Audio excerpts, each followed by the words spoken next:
오늘 말씀의 제목은 나와 너를 부르신 주 하나님이라는 제목입니다. 선지자 에레미야는 베냐민 땅에서 아나돗이라는 그러한 마을, 더기동과 같이 이렇게 아나돗이라는 그러한 마을에서 실기야 아버지가 제사장인데 그의 아들로 태어납니다. 그래서 구약성의 제사장들은 계속 대를 이어서 그 사역을 담당하는데 10대에서부터 제사장의 대를 이어서 주님을 섬기는 그런 일을 하고 있었던 것이죠. 1절 말씀에. 자, 그러다가 20대쯤에 하나님께로부터 선지자로 그가 부르심의 소명을 받게 되는 것입니다. 이때 역사적으로 보면 이 시기는 이스라엘이 남유다, 북유다 그렇게 북이스라엘에서 다 나눠지고 북왕국 이스라엘은 다 망해버려지고 그리고 남유다만 남아있는 그런 상태 속에서 16대 요시야라는 종교개혁을 아주 뜨겁게 했던 그런 16대 요시야라는 그런 왕이 7살 때서부터 왕권의 자리에 올라서 치리를 하게 되는데 그가 13년째 통치할 때에 이시 640년 정도 되는데 그때 통치할 때에 하나님께서 에레미야를 제사장인데 그를 선지자로 예언자로 이렇게 부르시는 것입니다. 이때 남유다는 점점 나라가 망국으로 멸망해 가는 우리나라 구한말처럼 그러한 시즌에 그들이 있었습니다. 그래서 매우 혼란한 시국, 국민들은 국민들대로 여러 가지 어려움 속에 있고 또 정치하는 사람들이나 종교 지도자들이 할 것 없이 하나님 다 배반하고 우상 숭배하며 자기들 잘났다고 하는 그러한 인간 중심의 삶을 살아가는 그러한 시즌에 있었습니다. 이때 하나님께서 그 시대에 무엇을 원하시는지, 하나님이 무엇을 원하시는지 특별히 성민된 이스라엘 백성들을 향하여 왕과 백성들과 그러한 지도자들에게 또 하나는 여러 그런 민족들에게 하나님이 무엇을 원하시고 계신지 에레미야를 부르셔서 그에게 소명을 주시고 그에게 사명을 주셔서 선지자로서 그 사역을 담당하도록 그렇게 하신 것입니다. 자, 이처럼 오늘 우리 시대도 25년 작년보다도 더 혼란스럽고 더 어지럽고 더 힘들고 온 세계 나라마다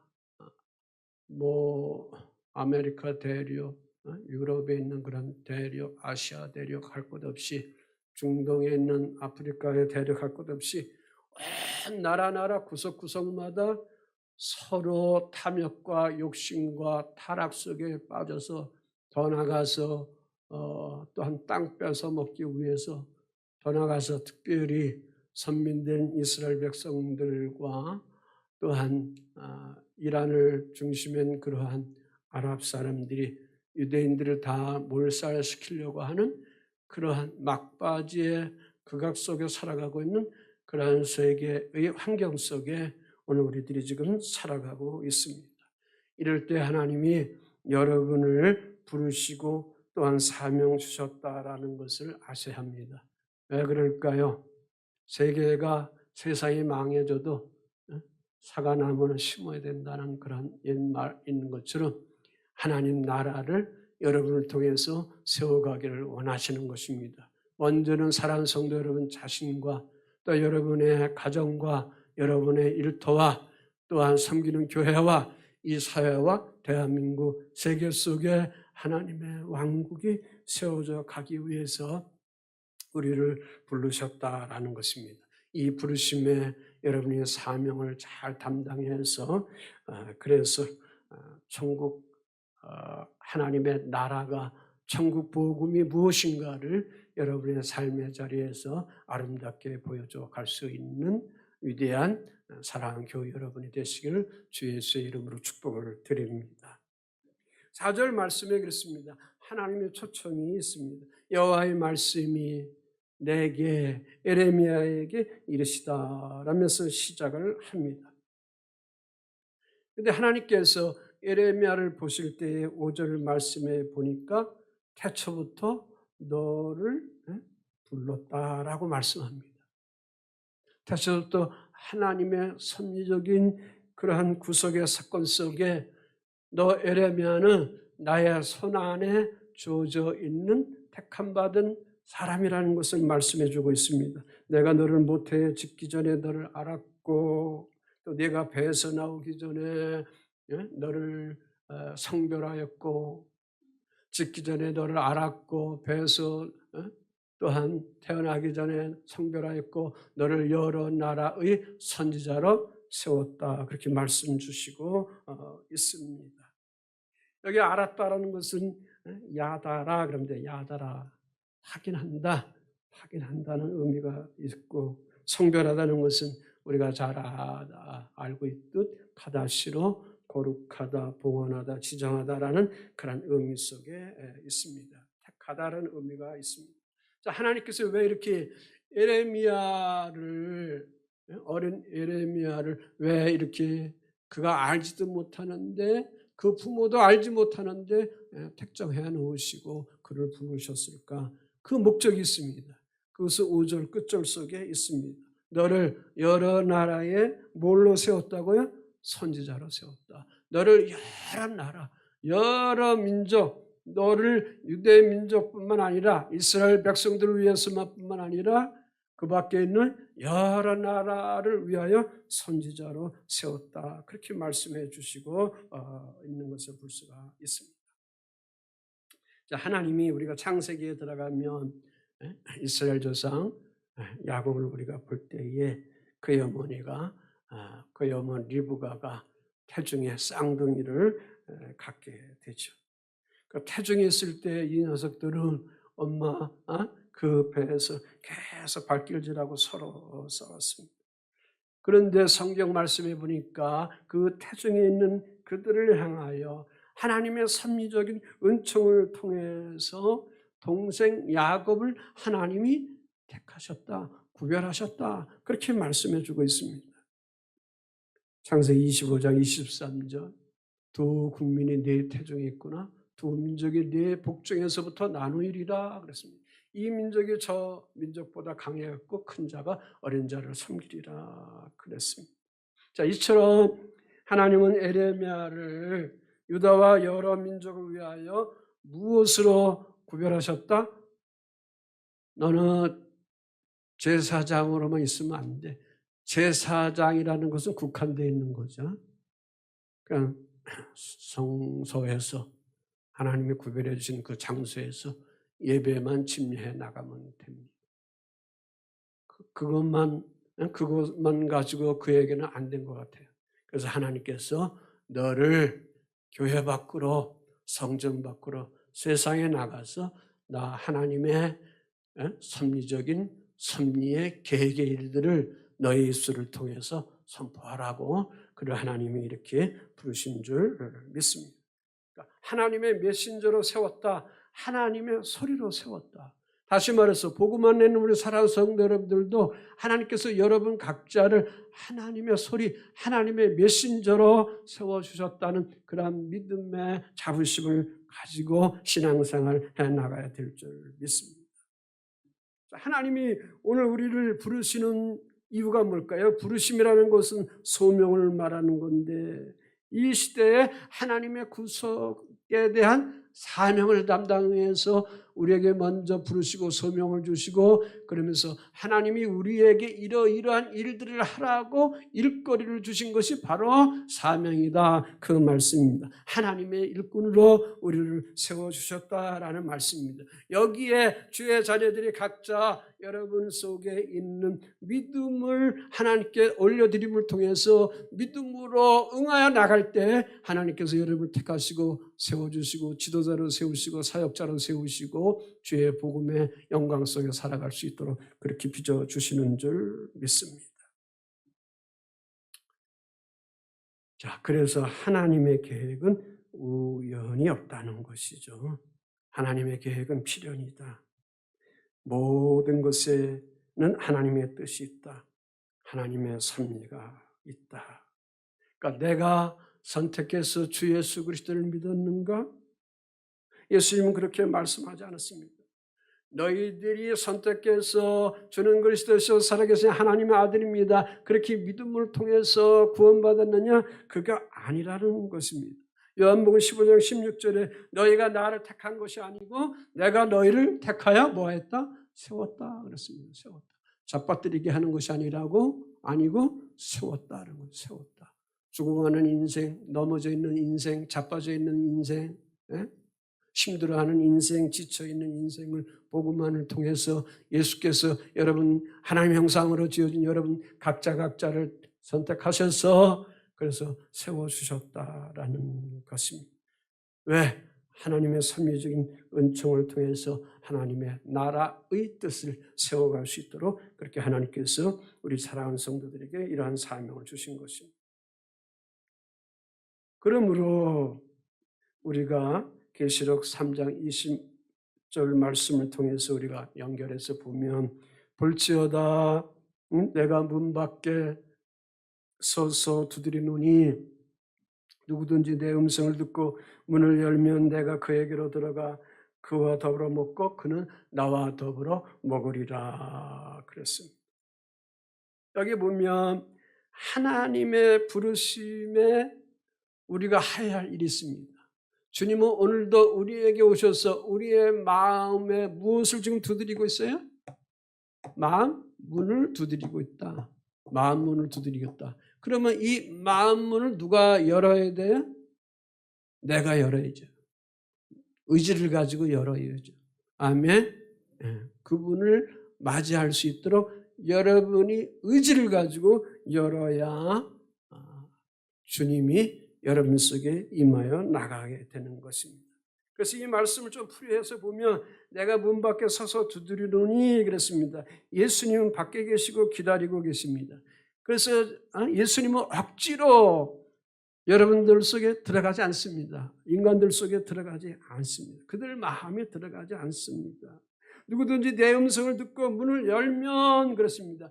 주님의 소리, 주님의 복음의 소리, 여러분이 증거하고 간증하는 그러한 것들이 이웃 사람들이 들을 때에 듣고 나서 그들이 뭐 하느냐? 나도 이 복음을 영접해야 되겠다. 예수를 영접해야겠다. 이렇게 마음을 열 때에 어떻게 하느냐?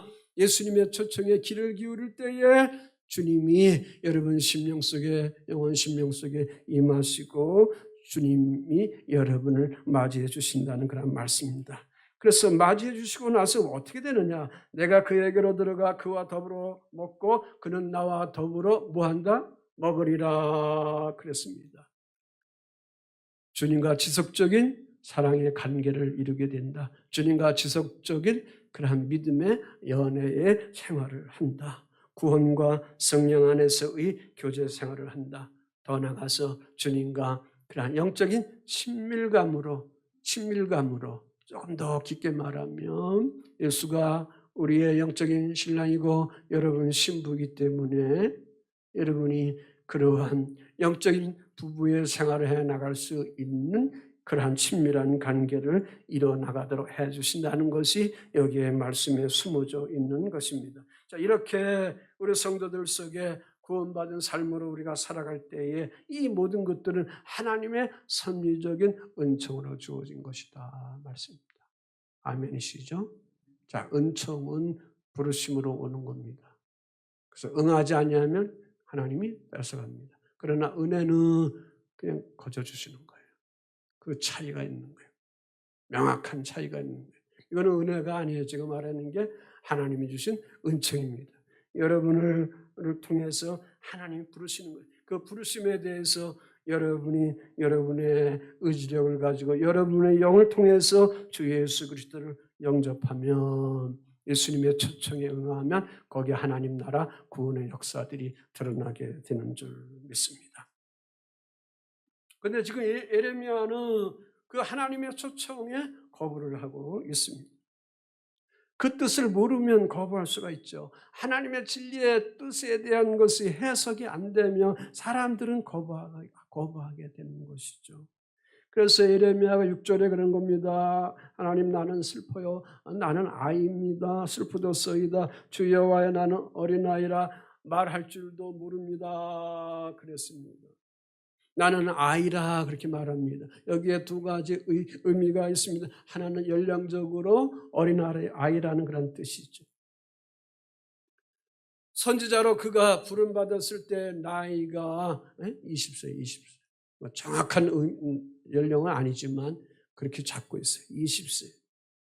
자, 20세라는 것은 그 청년이 세상의 권력을 잡아본 적도 없고 사회생활을 제대로 해본 적도 없고, 그런데 그 어린 아이가, 그 어린 그러한 청년이 권력을 가지고 왕 앞에 나가서 하나님의 계시의 말씀을 전해야 되고, 고집불통 속에 있는 그러한 대상과 종교인들에게 가지고 하나님이 이러한 말씀을 주었습니다. 가면서 그들에게 외쳐야 되고, 정치 권력을 가진 그러한 모든 세상 지도자들에게, 백성들에게 하나님이 이러한 말씀을 주었습니다라고 대언을 해야 되는데, 그 자신이 나를 볼 때에 그렇게 거기에 서서 이야기한다는 게, 말한다는 것이 두려울 수밖에 없다. 그래서 나는 아이입니다. 그렇게 얘기하고 있는 것입니다. 이 아이라는 의미는 또 하나는 그래서 부족하다는 뜻입니다. 부족하다, 나아르, 부족하다라는 그런 히브리어입니다.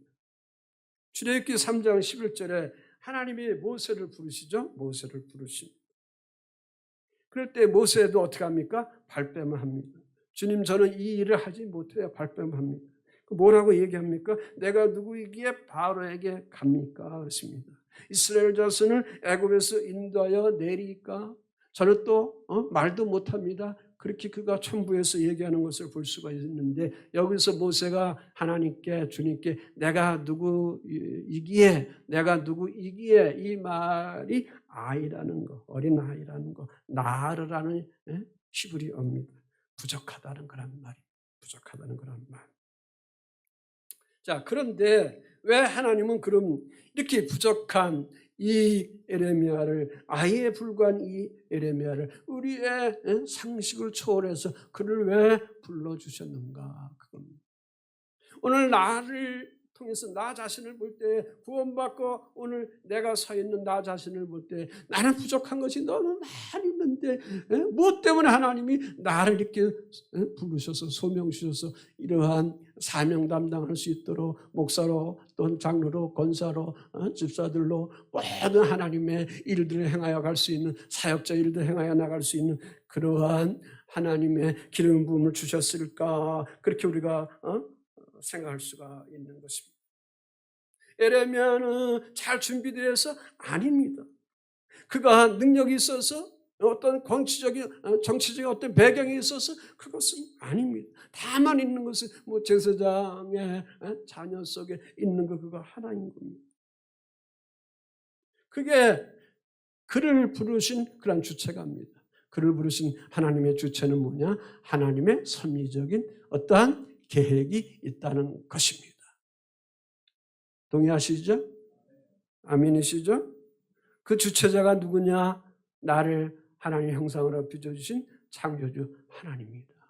여러분이 하고 많은 고양시 안에 교회들이 많이 있는데, 여기 이 구석까지 와가지고 일산예강교회 등록해서 한평생 믿음 생활하며 교회 생활하며 주님을 섬겨나가는 이유가 어디 있습니까? 우리 교우들은 가까운 데 별로 있지 않아요. 고양시, 파주시 전체 다 흩어져 있어요.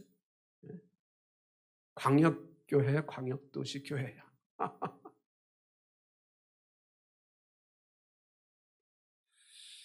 그러니까 내가 나를 보면 주님의 부르심에 응답할 수가 없는 거고요.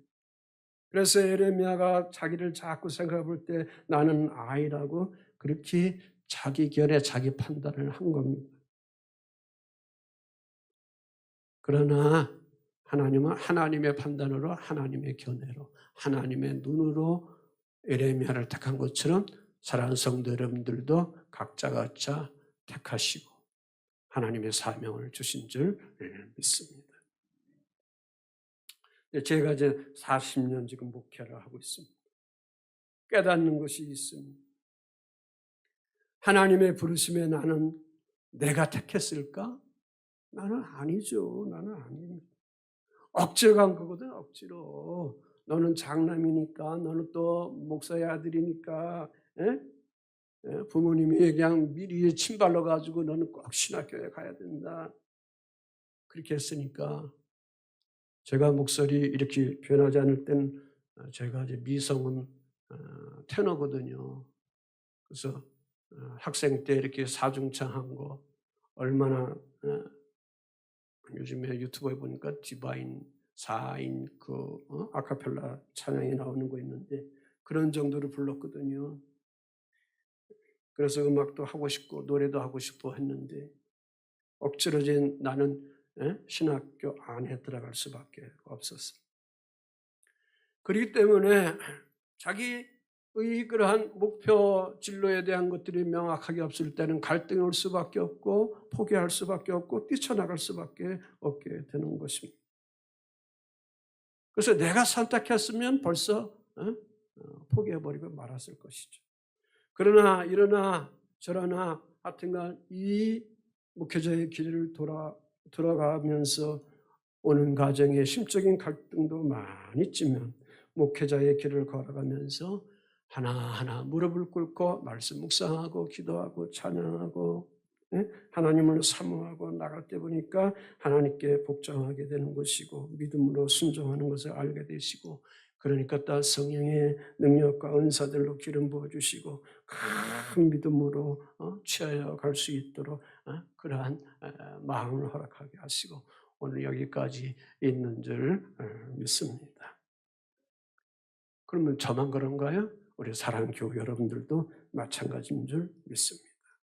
믿음 생활함에 있어서 주님께 날마다 내가 하나님께 잘나서 못 드릴 거 있습니까? 그러나 이 복음의 진리를 알면 알수록 세월이 지나서 믿음 생활하면서 알면 알수록 말씀 묵상하면서 알면 알수록 자꾸 순복하게 되는 거예요. 순종하게 되는 거예요. 나의 탐욕과 욕심과 이런 것들을 자꾸 십자가 앞에 내려놓게 되는 거예요.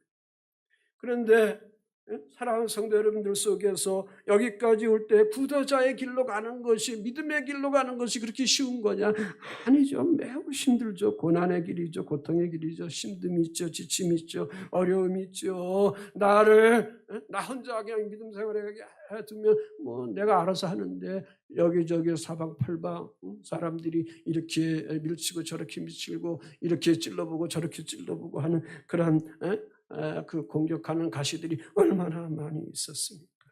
그럴 때마다 여러분이 각자 주님을 바라보고 주님을 또 묵상하고 주 앞에 나의 그러한 상황 감정들을 하나님 앞에 내려놓고 나를 바라보니 오늘날 주 하나님께서 큰 믿음을 주시고 구원에 대한 확신을 허락해 주시고 오늘 나를 아름답게 만들게 하시고 존귀한 최고의 작품으로 여러분들을 빚어놓고 계신 줄 믿습니다.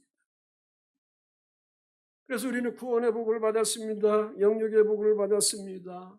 하나님의 부름의 부응함을 통해서 여러분들이 오늘 이렇게 행복한 삶을 살아갈 수 있는 하나님의 자녀들로 나가고 있는 줄 믿습니다.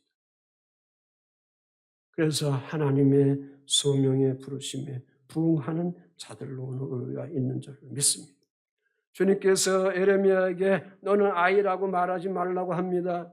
7절 8절에 그렇게 했습니다. 너는 아이라고 말하지 말라고 그렇게 말합니다. 내가 너를 누구에게 보내든지 너는 가며 너는 가며 내가 네게 무엇을 명하든지 너를 말하라 가며 말하라. 그러면서 너는 그들 때문에 두려워하지 말라. 내가 너와 함께하여 너를 구원하리라. 그렇게 말씀하고 있습니다. 복음 안에 있는 사랑하는 성도 여러분들이 어떤 삶 속에 있든지 복음을 가지고 구원받은 자로 있을 때, 특별히 직장생활할 때, 친구들과 있을 때에 이런저런 여러 가지 복음에 대한 짓밟힘에 대한 소리를 듣게 되고 여러 가지 부닥침에 대한 그런 일들이 있을 때 그 환경 때문에, 그것 때문에 우리가 두려움 속에 빠져서는 안 된다는 거죠. 그러한 삶의 자리 속에 늘 임마누엘 하나님이 사랑하는 성도 여러분들과 함께 하신다는 것이죠. 구원하여 주신다는 것이죠. 가서 말하라는 것입니다. 하나님이 어떤 분이라는 것을 증거하라는 것이 하나님의 명령인 줄 믿습니다. 지금 20대 청년의 예레미야에게 무슨 권세가 있습니까? 무슨 권위가 있습니까? 하나님이 함께 해주신다 해도 뭐 어떻게 그가 담대히 그러한 정치 권력과 여러 가지 백성들 앞에 어떻게 하나님이 계시해 주신 말씀을 담대히 증거할 수 있겠습니까? 아무리 하나님께서 돌보시고 보호해 주신다도 그 예레미 자신을 붙드는 자기 판단 속에, 자기 견해 속에 보면 그러한 마음이 주어지지 않는 거예요. 그래서 두려움이 자기를 지배하게 될 수밖에 없는 거예요. 그래서 하나님께서 친히 다시금 예레미야에게 용기를 주시는 겁니다. 위로를 하여 주시는 것입니다. 내가 너를 누구에게 보내든지 너는 가라. 내가 네게 무엇을 명령하든지 보내든지 명령하든지 너는 내 말을 하라. 하나님이 주신 그런 말씀, 하나님이 계시해 주신 말씀을 가진 것을 하라. 이 말의 의미는 뭘까? 너는 너 자신을 보면 안 돼. 그 말입니다. 너는 너 자신을 보면 안 돼. 나 여호와가 있잖아. 내가 너를 부른 나 여호와가 있잖아. 그분만 보라 그거죠. 나만 보라 그겁니다. 주 예수 그리스도만 보라. 아멘. 고난주간에 제가 말했습니다. 그리스도가 우리의 삶에 뭐라고요? 소망이다. 그래서 소망이다. 그분만 보라라는 그런 말씀인 것입니다. 자, 당시 유대 백성들은 영적으로 무지했고 우상 숭배에 빠졌고 매일매일 그 하나님 예배하는 거, 경외하는 거 다 배신하고 성전 다 파괴하고 거기다가 우상 숭배하고 인신제까지 낳고 세우고 이렇게 하나님 앞에 배격하는 그러한 그들이었습니다. 거기에 정치 권력 있고 관리들이 있고 종교지도들이 있고 원로들이 있는데 그들이 이러한 하나님의 말씀을 그러한 시대에 그런 환경에 전하라고 할 때에 그들은 듣지 않죠. 두려움 속에 있는 거죠. 오늘 우리 사회가 마찬가지죠. 우리 나라도 마찬가지죠. 주님의 참된 진리의 말씀에 대한 것들을 사람들이 당신들 지금 타락하고 있습니다. 그렇게 하면 곧 망합니다. 그렇게 살아가면 안 됩니다. 여러분의 가정이 그렇게 살아가면 안 됩니다. 도덕적인 거 또 무너뜨리고 윤리적인 거 무너뜨리고 그렇게 살아가면 안 됩니다. 라고 그렇게 외쳐도 부부가 부부 속에서만 거하면서 살아가야 됩니다. 그렇게 외쳐도 사람들은 오늘 타락한 사람들은 듣지 않습니다. 왜? 자기 판단이 의이기 때문에, 자기 주관이 가치이기 때문에 그런 겁니다. 그래서 주님이 그랬습니다. 내가 너와 함께 하여 뭐한다? 함께만 하시면 안 됩니다. 뭐한다? 구원해 주신다. 구원해 주신다. 아멘. 구원해 주신다. 우리 아기들이 엄마 아빠만 있어도 걱정하지 않습니다. 왜? 함께 하기 때문에. 왜? 다 구원해 주기 때문에, 돌봐주기 때문에, 안아주기 때문에. 이런 일을 왕도 못하고 관리들도 못하고 오직 하나님의 말씀을 들은 그러한 선지자만이 대언해서 할 수 있는 겁니다. 이런 큰 의무를 하나님이 지금 자라는 세대에 있는 제사장의 그러한 사역을 하고 있는 예레미야를 불러서 선지자의 기름 부음을 여기서 부어주시고 계시다. 그 말씀입니다. 여기에는 목적이 있습니다. 왜? 타락한 종교 지도자들을 왕권을 가지고 있는 이런 정치하는 사람들을 부끄럽게 하시려고 어린 아이를 통해서 외쳐지는 이 소리를 듣고 깨닫고 회개하고 제발 하나님 품으로 돌아오도록 하기 위한 하나님의 그러한 긍휼적인 수단의 방법인 것입니다. 사도 바울이 성도들에게 큰 위로를 줍니다. 주님께서 세상의 약한 것들을 택해서 강한 것들을 부끄럽게 하신다 그랬습니다. 고린도전서 1장 27절 28절입니다. 세 번역의 말씀입니다. 함께 한번 읽어보겠습니다. 시작. 하나님께서는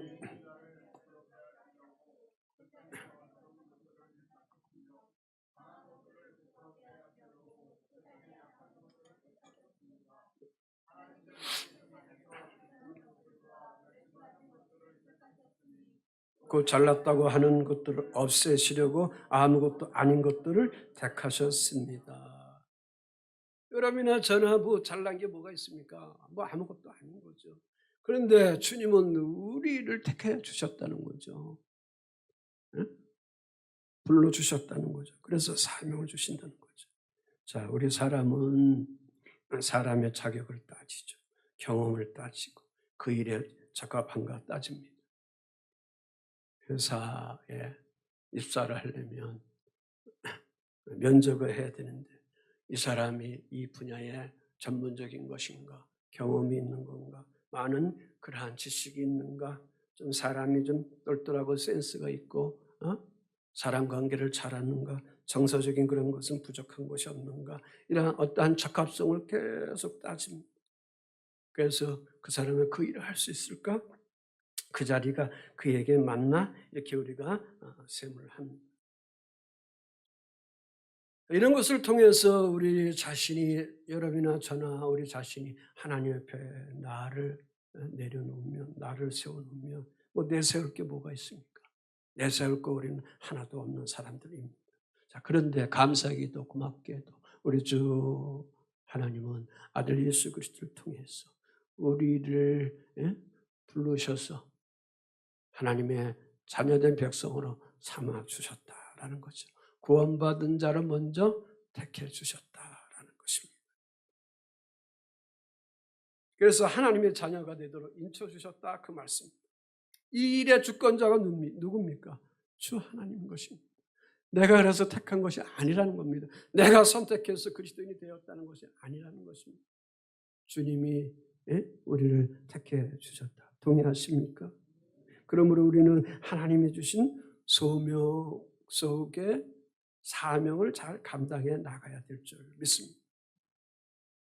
그래서 조 칼뱅은 이렇게 말합니다.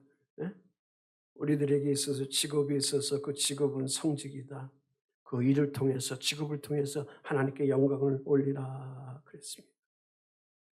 그러니까 하나님은 하나님의 일이 하나님은 하나님의 일들을 오늘 우리들에게 주셔서 우리의 삶을 통해서, 우리의 직장을 통해서, 우리의 삶을 통해서 하나님이 어떤 분인 것을 사람들에게, 세상에 보이라고 하는 것입니다.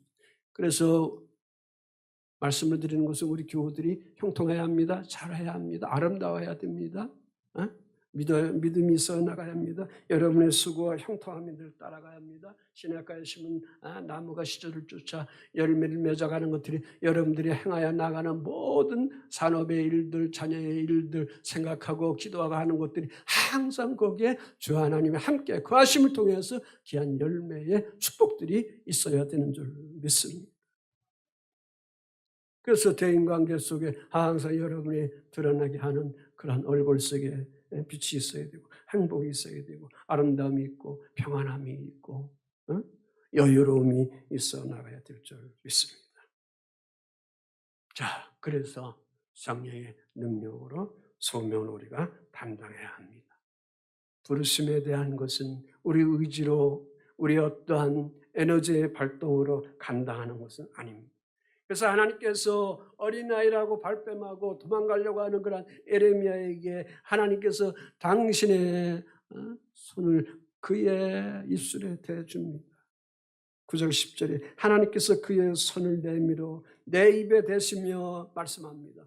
보라, 내가 내 말을 내 입에 두었노라. 보라, 내가 오늘 너를 여러 나라와 여러 왕국 위에 세워 내가 그것들을 그것들을 뽑고 파괴하며 파멸하고 넘어뜨리며 건설하고 심게 하였느니라. 두려워서 말을 못한다고 합니다. 떨려서 말을 못하고 합니다. 자신이 없다고 합니다. 그런데 하나님께서 이 아들을 세웁니다. 유다뿐만 아니라 여러 나라 왕국을 향하여 세웁니다. 그래서 이 아들을 통해서 하나님 주신 말씀을 통해서 뭐를 하느냐? 뽑아버리고 파괴하고 파멸하고 넘어뜨리고 건설하고 심게 한다. 그렇게 말씀하고 있습니다.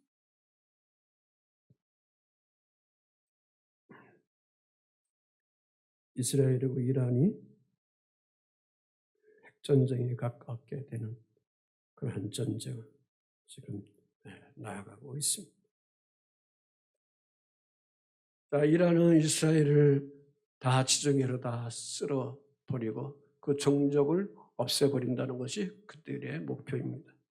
그 백성들, 그 국민들이 아니라 정치하는 그러한 정신 나간 녀석들이 그렇다 그 말씀입니다.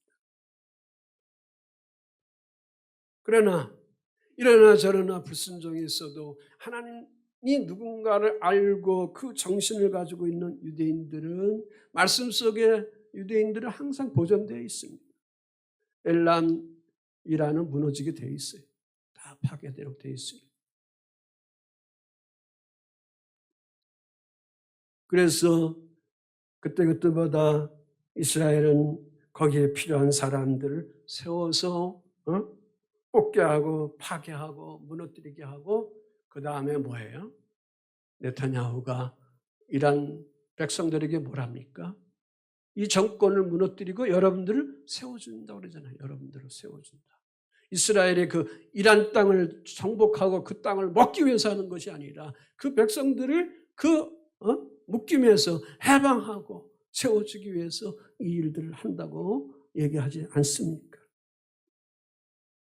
주님께서 제자들에게 세상에 파송하면서 이런 말씀을 주셨습니다. 구변과 지혜를 주신다.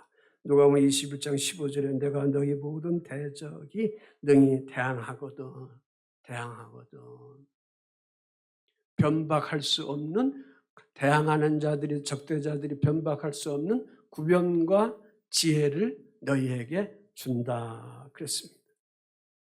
구변이라는 것은 말 잘하도록 능력을 준다는 거죠. 설득력 있는 말을 하도록 그러한 능력을 준다는 겁니다. 지혜라는 것은 어떤 상황을 세상이 있는데 복잡한 이런 세상이 있는데 오늘같이 이렇게 모든 정세가 혼란스러운데 지금 미국도 이민의 문제를 가지고 그 뜻을 이루려고 하는 대통령과 또 정치하는 야당은 그것을 거부해가지고 이러한 시위 사건들이 나타나는 여러 가지 혼미함 속에 있는데 어떤 상황을 뚫고 거기에 하나님의 뜻에 따라 바르게 판단하는 그러한 능력, 그러한 지혜를 주신다 그 말씀입니다.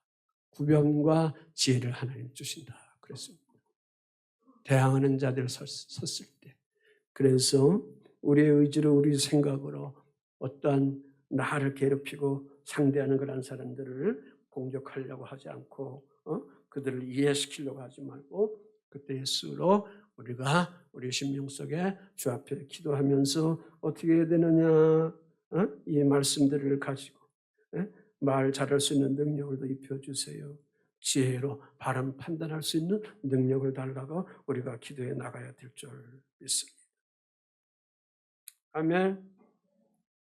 한마디로 하나님 말씀에 불순종하며 파괴당하는 것이고 순종하면 건축되게 되는 겁니다. 항무진 땅이지만 거기에 순종하며 풍요로운 땅이 되는 것이고 불순종하며 그냥 황폐한 땅으로 나가고 말게 되는 것입니다. 결론적으로 에레미야는 남유다가 절망적으로 파괴와 파멸 속에 처해갈 때에 하나님이 그를 선지자로 세워서 건설하고 다시 세우시겠다는 그러한 메시지를 유다 백성들에게 전하게 하고 이방 나라에 전하게 하는 것입니다. 자, 요시 왕이 13년째 통치할 때에 BC 640년대에 유다 나라가 멸망 직전에 이르렀다 그랬습니다.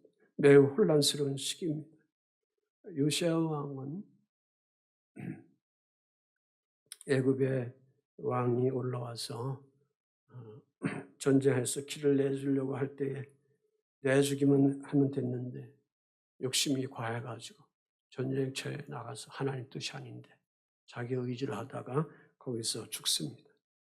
그의 아들 여호아하스가 17대 왕이 돼서 석 달 통치하다가 애굽으로 잡혀가서 그래서 죽습니다. 18대 여호야킨 왕이 11년간 치리하는데 하나님이 보실 때 악을 행합니다.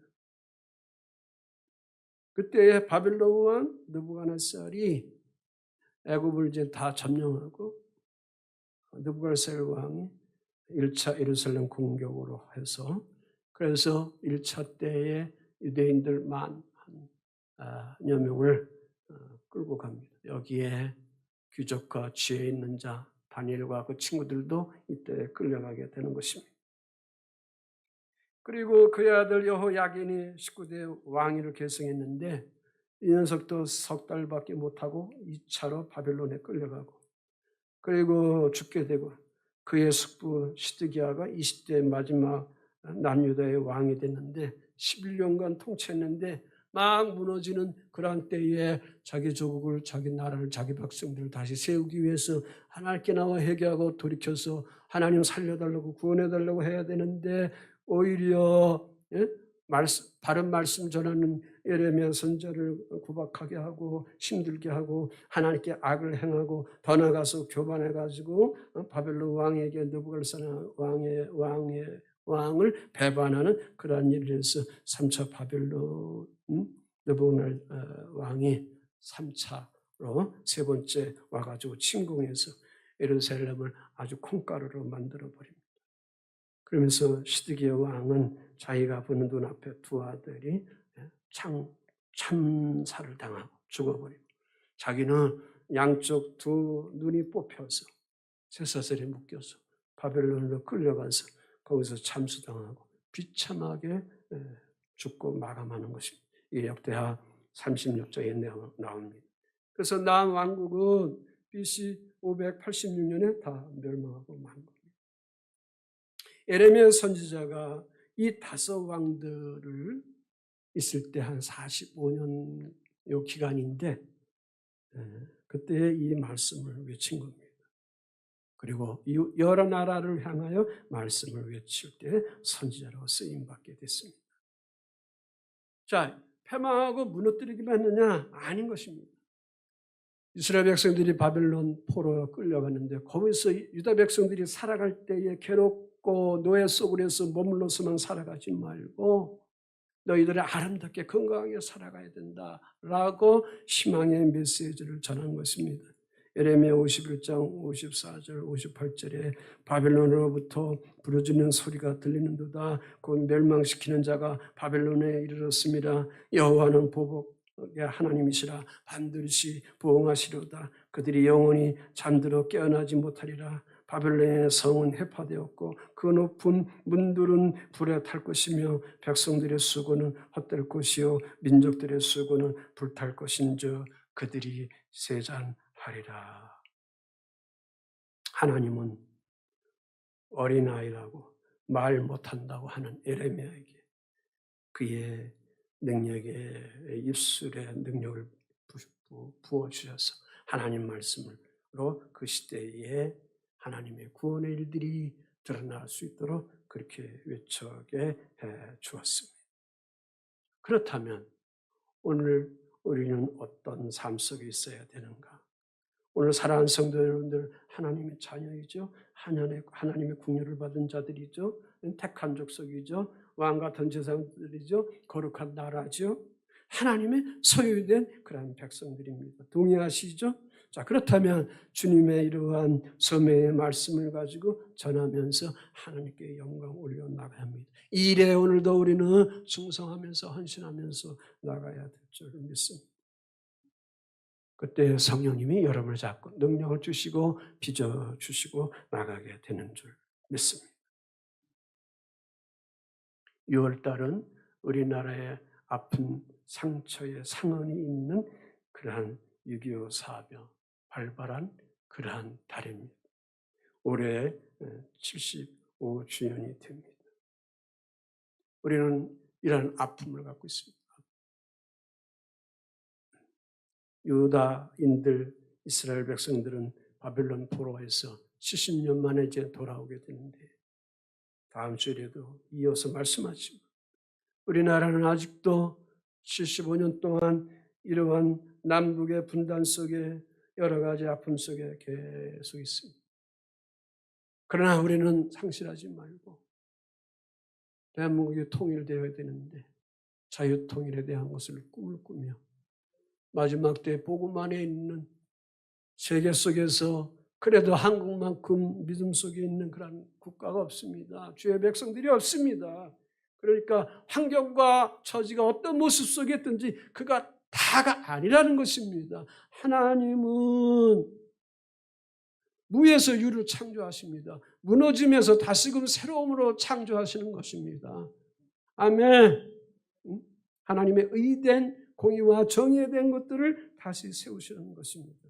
그래서 이러한 소망을 가지고 다만 우리가 성령 안에 성령 충만하면서 주의 말씀 받고 순종하면서 깨어서 한국교회가 쓰여질 것을 사모하고 내가 쓰임받을 것을 사모하고 있는 처소에서 사랑하는 대한민국을 위하여 마지막 때 다시 오실 주님을 향한 믿음을 찬양하면서 마지막 때 이 사명들을 하나님이 나를 부르시는 이 사명들을 다해 나가는 깨어있는 사랑교회 여러분이 되시기를 주 예수의 이름으로 축원을 드립니다.